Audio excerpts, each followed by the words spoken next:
Bonjour à tous et bienvenue dans cette vidéo. Je m'appelle Fahim Hassani, je suis le fondateur d'une agence de prospection qui s'appelle Monsieur Lead. Donc chez Monsieur Lead, notre métier c'est de prendre nos téléphones et de prospecter tous les jours pour des entreprises en B2B. Ça peut être des agences, des éditeurs de logiciels, des centres de formation, ou grosso modo n'importe quelle entreprise en B2B qui souhaite se développer et obtenir plus de clients. Donc moi aujourd'hui, je ne passe plus forcément beaucoup d'appels, mais par contre j'en ai passé beaucoup et j'ai des téléprospecteurs qui font la plupart des appels de prospection pour nos clients. Et j'ai plutôt un rôle de manager, coach, analyste sur les appels de prospection pour voir qu'est-ce qu'on peut optimiser, qu'est-ce qui ne marche pas sur telle industrie, pour tel client, sur tel persona. Et donc ça me permet d'engranger quotidiennement plein de data sur ce qui marche bien en prospection et ce qui marche moins.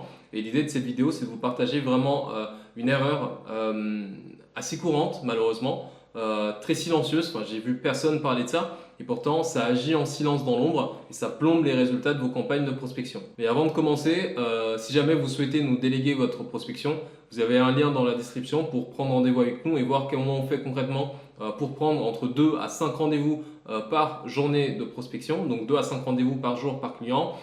Donc regardez dans la description, vous pouvez prendre un appel avec nous. Comme ça, on va vous montrer ce qu'on fait.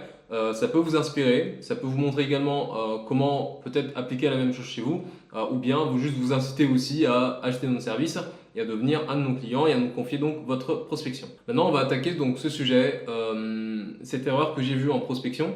Donc quand vous parlez à des experts en prospection sur par exemple qu'est-ce qui fait qu'une campagne échoue, ils vont notamment vous citer déjà en premier lieu la liste de prospection. Forcément, si vous donnez des mauvaises données à vos commerciaux, ça va être très compliqué pour eux de prendre des rendez-vous qualifiés pour vous. Le market fit, vous pouvez être très fort commercialement, mais si jamais le marché du client il n'est pas bon, en fait vous n'allez pas pouvoir réussir. Il n'est pas bon, il est trop concurrentiel. J'ai vu des cas où une téléprospectrice n'avait pas pris de rendez-vous pour un client et en fait on l'a mis sur une autre mission. Et en fait, en même pas 2-3 sessions, il avait booké 7 rendez-vous pour cet autre client. La différence entre les deux, c'est ce qu'on appelle le market fit. C'est que dans le premier cas, on avait un marché qui était saturé, où il y avait trop de monde, ou un produit qui n'intéressait pas forcément les personnes que le client souhaitait appeler. Et de l'autre côté, un market fit correct et sur lequel en fait, la téléprospectrice peut faire un vrai travail de qualité pour générer des opportunités commerciales. On peut également vous citer la personne même qui effectue les appels. Donc si jamais vous prenez quelqu'un qui n'a pas été formé, qui n'est pas compétente ou qui ne maîtrise pas forcément le sujet, là vous n'allez pas avoir de résultats. On peut aussi parler du volume d'appels. Enfin, il y a plein de raisons rationnelles, cartésiennes, qui font qu'une session de prospection ne génère pas les résultats attendus. Mais ça, grosso modo, vous demandez à ChatGPT, il peut vous l'apporter.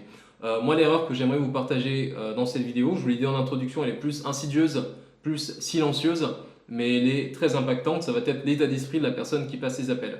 En fait, la prospection, c'est un exercice, en tout cas la prospection téléphonique, c'est un exercice où en fait c'est très communicatif d'un point de vue énergie. Si jamais la personne qui passe les appels, clairement, elle n'a pas envie de faire ça, elle n'aime pas ce qu'elle fait, elle n'aime pas ce produit, elle n'aime pas ce client, elle n'aime pas ce marché, elle n'aime pas ces personnes, ça va être très compliqué d'avoir des bons résultats.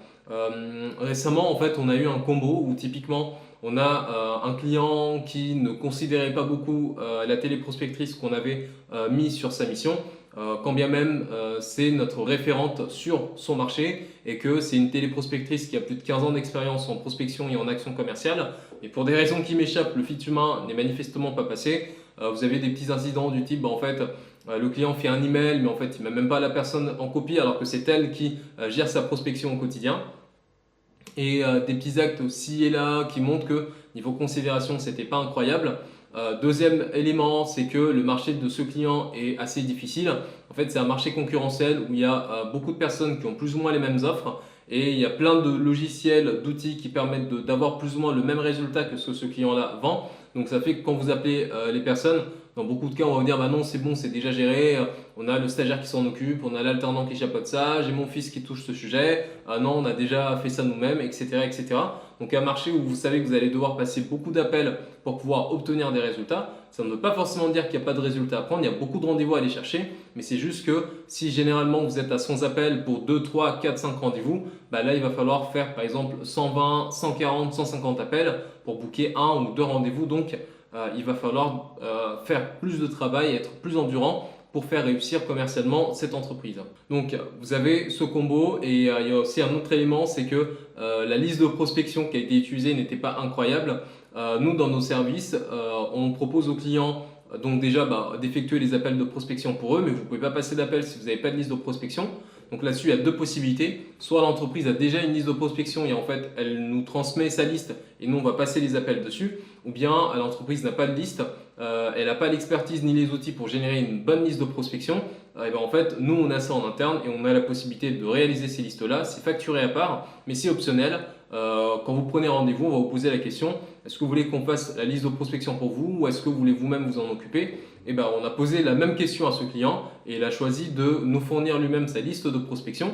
Qu'est-ce que ça veut dire? En fait, ça veut dire qu'il va nous donner les contacts, nous on va les intégrer après sur nos systèmes et à partir de là, on va effectuer les appels de prospection.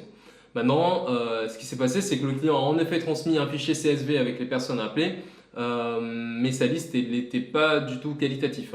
En fait, il a fait un énorme export sur je ne sais quel outil de création de liste de prospection et ensuite il a transmis les éléments et en fait on doit passer les appels dessus.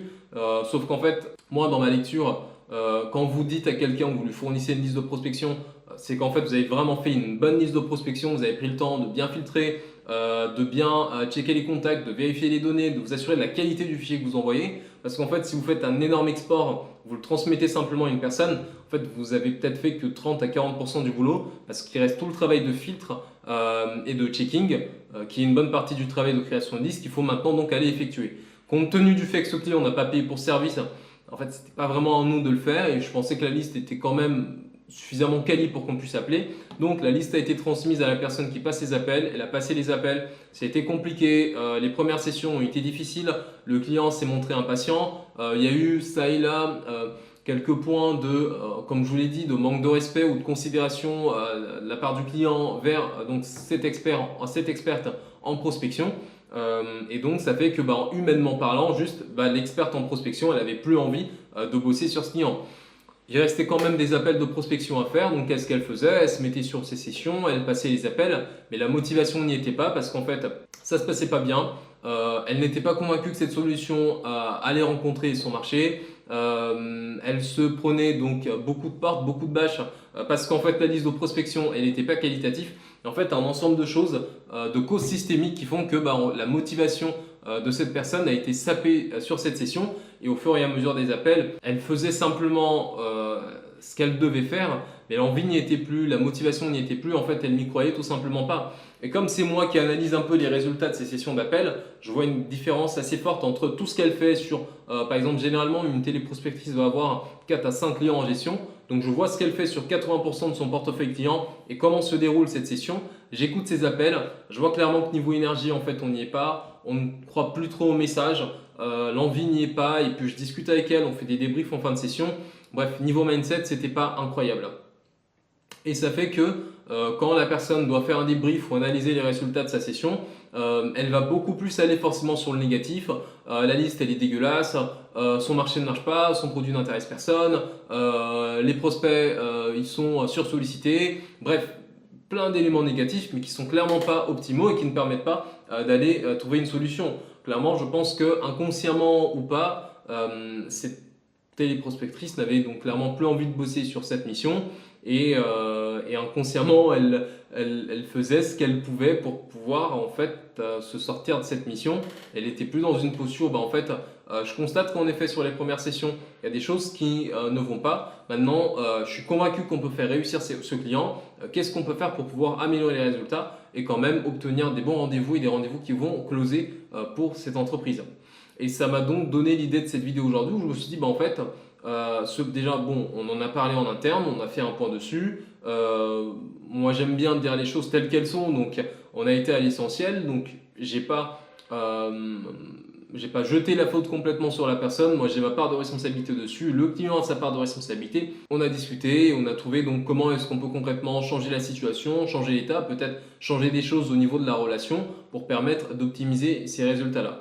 Et j'ai pas mal médité sur ce sujet où je me suis dit simplement mais on n'en parle vraiment pas, mais le mindset, l'état d'esprit avec lequel vous entrez dans une session de prospection, ça a énormément d'importance.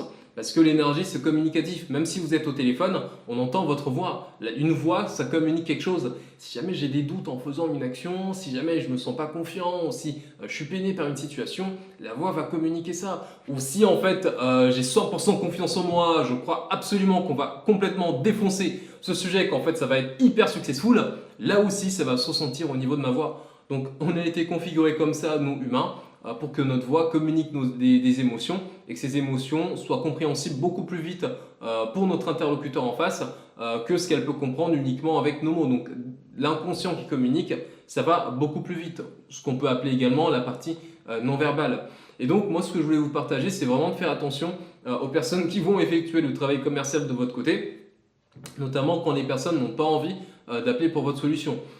Typiquement, quand vous bossez dans une agence de prospection, vous n'avez pas un problème à prendre le téléphone et appeler des gens pour booker des opportunités pour eux.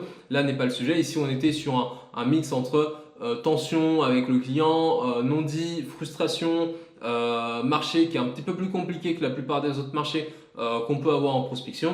Et donc tout ça a fait que ça a sapé la motivation de cette collaboratrice, alors que ça fait un bon moment qu'on travaille ensemble et qu'elle est hyper successful sur la quasi-totalité de ses clients.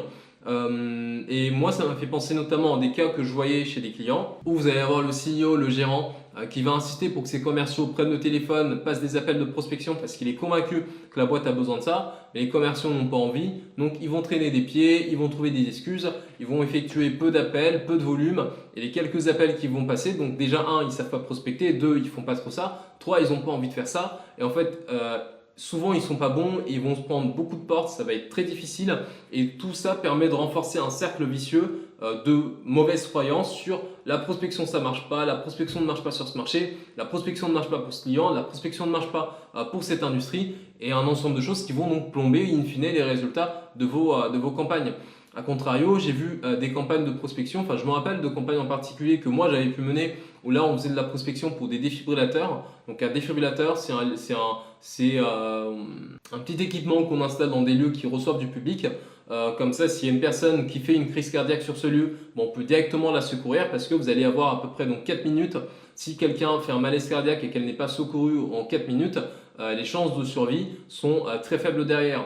Donc quand vous passez des appels pour inciter les personnes à installer ce genre de matériel chez eux et que vous croyez en la mission parce que vous avez vu passer des faits divers ou parce que vous avez vu des personnes décéder des suites d'un malaise cardiaque, tout de suite en fait vous êtes engagé dans ce que vous faites et ça se sent sur la voix. Même là quand je vous en parle, j'ai un peu de frisson parce qu'en fait c'est une vraie mission que j'ai portée quand j'ai fait les appels de prospection pour ce client. Et les personnes en fait que vous appelez vont ressentir cette énergie, cette confiance, cette croyance et ça va permettre de booker des rendez-vous beaucoup plus facilement. Donc ça c'est des éléments qui ne peuvent pas se quantifier. Vous ne pouvez pas quantifier aujourd'hui le niveau d'énergie ou le niveau de mindset, la qualité de mindset qu'une personne a avant de rentrer dans une session d'appel. Ce qui fait que c'est un petit peu plus compliqué de traquer et de pouvoir optimiser, mais ça reste des facteurs importants. Donc vous en tant que directeur commercial ou vous en tant que gérant, fondateur, CEO d'une entreprise, faites vraiment gaffe à ne pas mettre sur vos sessions des personnes qui ne croient pas en ce que vous faites, qui ne croient simplement pas aux appels de prospection, qui ne croient simplement pas aux leads que vous avez générés sur différents canaux. Parce que là, on parle de prospection, mais j'ai vu le cas notamment sur des commerciaux où l'entreprise payait une agence pour mettre en place des campagnes de publicité et amener comme ça des leads et des inscrits que les commerciaux pouvaient appeler pour aller chercher de l'intérêt et générer des opportunités et du business. Mais les commerciaux, ils n'aimaient pas faire ce travail de call, ils n'aimaient pas prendre le téléphone, appeler ses prospects, donc suite à une campagne sur Meta, sur LinkedIn, sur Google, télécharger le fichier CSV et appeler le contact pour générer les opportunités. Ils n'aimaient pas faire ça et comme d'habitude ils allaient se trouver donc plein d'excuses, ah bah les leads ne sont pas qualifiés, voilà pourquoi ça close pas ou voilà pourquoi ça va pas plus loin, ou en fait ouais je suis censé les appeler mais clairement les leads c'est vraiment pas trop ça, je suis en train de perdre mon temps, je vais plutôt me concentrer sur ça et ça. Là où en fait parfois vous avez des commerciaux qui sont juste dans le confort, qui préfèrent recevoir des leads entrants qui ont fait eux-mêmes leur parcours commercial, ils sont arrivés eux-mêmes à maturité sur leur propre sujet et juste avoir en fait voilà ok du coup vous voulez quoi, vous voulez ça, ok très bien je vous le mets, quelle quantité, tant de quantité, donc plutôt un job de caissier qui est un vrai travail de commercial qui doit convaincre, inspirer, guider, clarifier et amener une personne à prendre une décision éclairée vers l'atteinte de son objectif. Donc voilà pour cette vidéo, j'espère qu'elle vous aura permis de tirer profit de cette erreur, même si bon C'est des facteurs humains, c'est des choses qu'on voit quand on fait du service. Mais juste être conscient de l'importance du mindset, de l'intention avec laquelle vous ouvrez une action, vous commencez une action, et de faire gaffe également au niveau de vos commerciaux, de ne pas investir énormément d'argent, énormément de budget, énormément de ressources pour mettre en place des actions et des campagnes pour que, pour que les résultats de ces campagnes soient plombés parce qu'une personne ne se sent pas motivée, une personne ne croit pas en la mission et c'est des choses qui arrivent malheureusement très très souvent. C'était Fahim Hassani, CEO et fondateur de l'agence de prospection Monsieur Lead. Là, c'est le moment où je suis censé vous faire un appel à l'action pour vous demander de prendre rendez-vous avec nous, histoire de découvrir nos services de prospection. Maintenant, c'est un peu malaisant de vous faire ça, de passer cet appel à l'action, là où je vous ai parlé d'un cas qui n'est pas forcément très sympathique qui s'est déroulé. Maintenant, voilà, c'est de l'humain, c'est du service. C'est des choses qui peuvent arriver, je me suis dit que j'allais le partager parce que je pense que ça peut aider, mais ne vous en faites pas, la plupart de nos clients sont successful dans ce qu'on fait, sinon en fait on n'existerait pas tout simplement, sinon on n'aurait pas d'avis sur Google, sinon je ne me mettrais pas en face cam, en face vidéo comme ça pour vous partager ce qu'on fait. Et on a également une bibliothèque d'appels où vous pouvez écouter nos appels de prospection et voir concrètement comment nos commerciaux font au quotidien pour prendre entre 2 à 5 rendez-vous par journée de prospection. C'était Fahim Hassani, donc CEO de l'agence de prospection Monsieur Lead. Checkez la description si jamais vous souhaitez prendre rendez-vous et découvrir nos services. Et on se dit à très vite. Merci.